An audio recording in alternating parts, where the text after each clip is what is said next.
Hi, it's Dr. JJ, and I'm here on the set of Home and Family, and I wanted to continue our conversation about typical things we might see on baby skin in the first few months of life.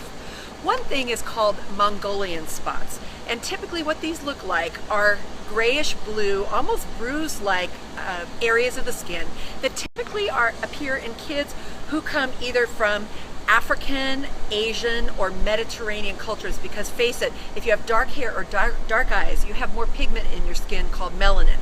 Now sometimes, just like pouring on paint a little too thick in some areas and thin in the other, nature pours her paint a little bit more in some areas of the body on babies who have dark skin and dark eyes. And so a baby may be born with Mongolian spots around the booty, around the lower back, and sometimes around the extremities, the wrists and the ankles. They may, though, emerge even more or become deeper in color over the first 4 to 6 months of life, and then eventually they fade into the woodwork as skin gets thicker and the melanin matures. So it's very, very important, though, to make sure that when you go to your child's doctor, ask your doctor to document those Mongolian spots in the medical record, because believe it or not, there have been kids who, when traveling across the country, enter an emergency room for some unrelated medical problem, and the doctor takes one look at their skin and thinks that they have been bruised by their parents. And that, of course, creates a whole world of hurt. So just documenting it in the medical record is just that little piece of insurance, just to make sure the Mongolian spots are just part of the complexion of your child. That's number one. Number two is something called a strawberry hemangioma. And if you can imagine a strawberry or a raspberry and translate that to a little soft, cushiony bump on the skin somewhere on your baby, these are birthmarks that often are not there at birth but may emerge over the first several months of life. Why are they important? Well, if they occur in places that may block the breathing in the nose, may block the vision in the eye, or make it difficult to clean your baby because they continue to bleed or get infection, that's a problem. And they're called hemangiomas because they're kind of like blood capillaries, blood vessels that get lost and end up in the superficial or top layers of the skin, and they look unsightly sometimes if they're on the face. Sometimes they're hidden in areas that are covered by clothing. What happens to them? Well, they grow to a maximum size by usually 18 months of age, and then they fall like a souffle. 10% of them go away every year.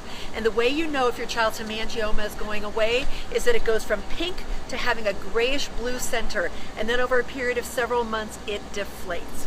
Now, when these hemangiomas are on the face and are large and become cosmetically important, or if they're in the place where they can functionally affect your baby's breathing or eating or safety, often they are treated in a different mode than just watchful waiting.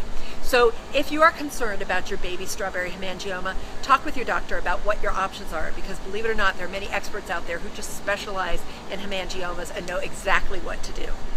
And lastly, eczema.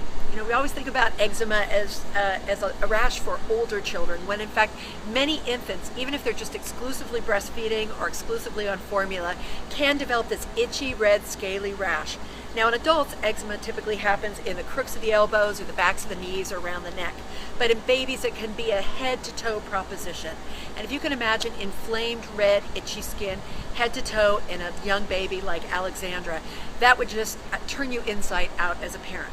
The typical causes may be something in the breast milk, a component of protein that mom is eating, or if baby is formula fed, a protein component of the formula.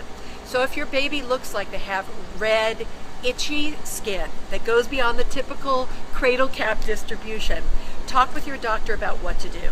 If you're breastfeeding, it might mean eliminating certain proteins in your life during the time that you're breastfeeding to see if your baby's skin improves.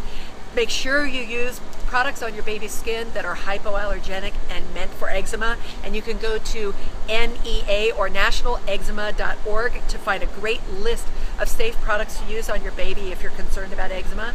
If your baby is on formula, either milk-based or protein-based, switch to what's called a highly hydrolyzed formula like Nutramigen or Alimentum. Those do not contain the proteins that typically are responsible for eczema in new babies. And when in doubt, talk to your pediatrician or a pediatric allergist about further testing if elimination diets or change of your formula don't work. So that's Derm 101 today on the set of Home and Family. Wishing you well. It's Dr. JJ.